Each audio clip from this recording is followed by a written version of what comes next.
এটা হচ্ছে আমার সবজি ক্ষেতের অবস্থা, তাও আমার দরজার সামনে দেখতে পাচ্ছ, একেবারে মেন দরজার সামনে হচ্ছে আমার এই সবজি ক্ষেত। এখানে আমি কলমি শাক, টক পাতা, তারপর হচ্ছে তোমাদের পেঁপে চারা, মরিচ চারা, টমেটো চারা, সিমের বিচি, শসা, বিভিন্ন ধরনের সবজি যখন যেই গাছটা সামনে পাই পছন্দ হয় এখানে আনার পরে কিনে, বাজার থেকে কিনে আনার পর এখানে কিন্তু রোপণ করি।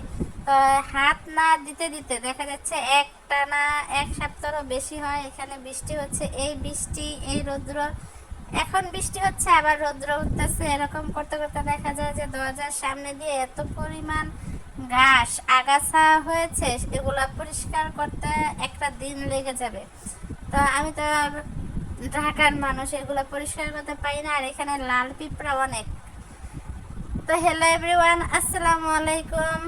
আমি শানু কুকিং ব্লগ থেকে তোমাদের সাথে আজকে আমার বাড়ির সামনে যে বাগানটা আছে, সবজি বাগানটা, সেটাই শেয়ার করতে চলে এসেছি। আজকে সবজি বাগানটা তোমাদের সাথে পরিষ্কার করে শেয়ার করব যে এই জায়গাটা পরিষ্কার করার পর কেমন দেখায়।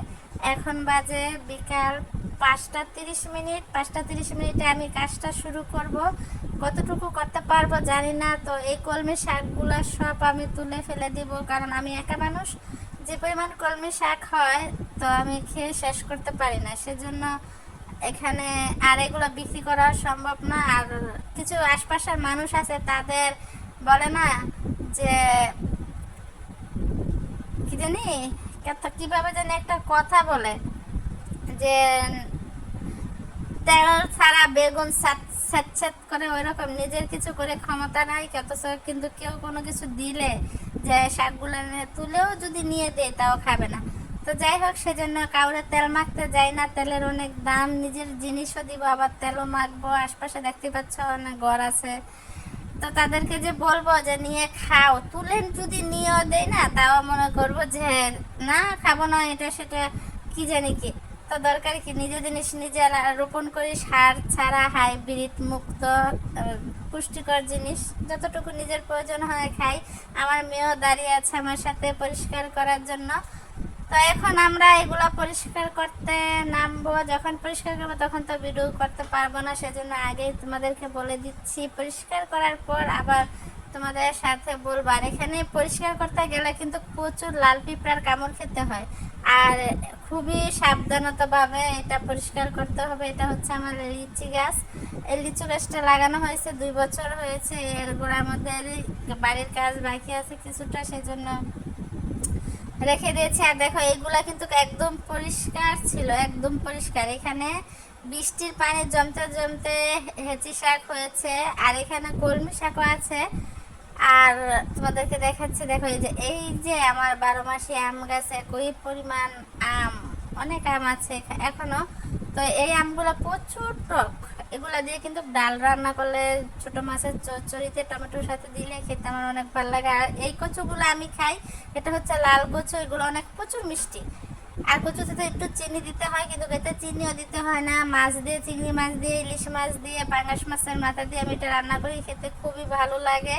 এই কচুগুলা এই সাইডে শুধু আমি বাজার থেকে কিনে এনে তারপর রোপণ করেছি শুধু ঘরের সবজি খাওয়ার জন্য। আর এই যে দেখতে পাচ্ছ কচুগুলা, সামনে যে কচুগুলা আছে সবুজ কচু, এগুলা কিন্তু আমি খাই না, দেখতে অনেক সুন্দর, অথচ ভিতরে চুলকানিতে ভরা। আর দূরে যে ঘরটা দেখতে পাচ্ছ এটাই হচ্ছে আমার ঘর, ঠিক আছে। আর পুরো বাড়িটা হচ্ছে এটা। আর দরজার সামনে দেখো সবজি ক্ষেত। এখানে আমি টুকটাক যে জিনিসগুলো সিজনে যে সবজি হয় আমি চেষ্টা করি কিছুটা রোপণ করার জন্য। আর দেখো এখন আমি এগুলো পরিষ্কার করে ফেলেছি। পরিষ্কার করার পরে কিন্তু রাত্র হয়ে গেছে, মাগরিবের আজান অলরেডি দিয়ে ফেলেছে। আমি বোতলের ব্যাগটা চেঞ্জ করেছি, ওইটা বৃষ্টিতে ভিজে ভিজে ছিঁড়ে গেছে।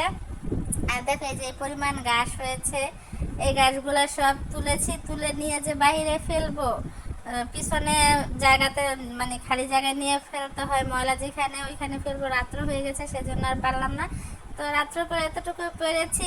আবার কালকে দেখো এই জায়গা কিন্তু সম্পূর্ণ ক্লিয়ার করে ফেলেছি, এই জায়গাটা সম্পূর্ণ ক্লিয়ার হয়ে গেছে। এই তো পরের দিনের এই অবস্থা। পরের দিন দেখো আবার এই মশারিটা হচ্ছে এখান দিয়ে মাঝখান দিয়ে মুরগি, কোনো গাছ যখন রোপণ করে ছোট তখন মুরগি এসে খেয়ে ফেলে, তখন আর রাখতে পারি না, এই মশারিটা দিয়ে পেঁচ দিয়ে রাখি যাতে মুরগি না খায়, বড় হলে আবার এটা ছুটিয়ে ফেলি। তো এখন পরের দিন পরিষ্কার করতে চলে এসেছি। তো পরের দিন পরিষ্কার করার পর দেখো সম্পূর্ণ পরিষ্কার হয়ে গেছে, অলরেডি শেষ। এখন শুধু ঝাড়ু দেওয়া বাকি আছে। তো ঝাড়ু দিতে হবে না, কারণ এমন কোনো ময়লা নেই, আর ঝাড়ু দিলে লাভ হবে না। উপরে অন্য বাড়ির আম গাছ আছে, ওই আম গাছের পাতা পরে সেই সেম একই অবস্থা হয়ে যাবে। দেখো তোমাদেরকে কাছ থেকে দেখাচ্ছি, হাতে বলেন।